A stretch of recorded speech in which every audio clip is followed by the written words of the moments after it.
আমি তো আম্মুরে বলতেই আসি গরুর মাংস তো সবাই রান্না করতে পারে, এইটা আর কি দেখাই, কিন্তু আমার আম্মু বলে কি আরে গরুর মাংস রান্না দেখার মধ্যে অনেক মজা আছে, তুই সুন্দর করে ভিডিও করতো।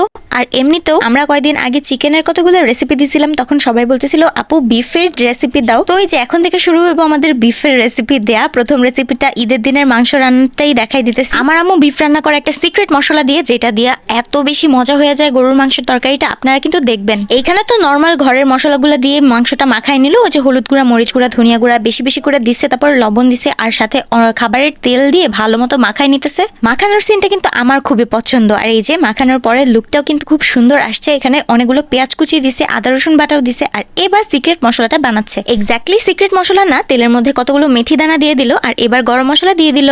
এগুলো একসাথে 2 মিনিট গরম করে মাখানো মাংসের মধ্যে দিয়ে দিবে।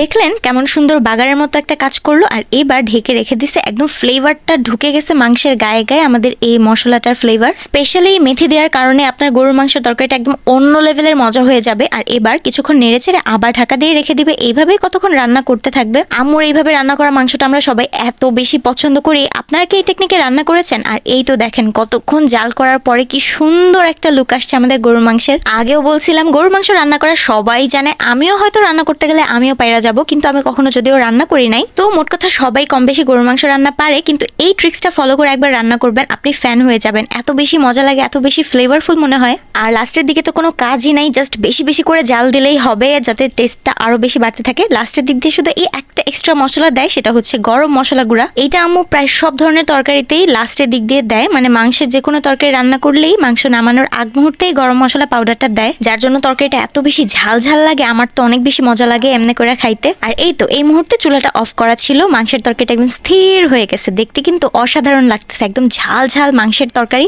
আর যাই বলেন কোরবানির টাইমের মাংস অন্য যে কোনো মাংসের চাইতে অনেক বেশি মজা হয়। আর এই তো আরেকটু গরম করে নিতেছিলাম, এখন আমি চললাম।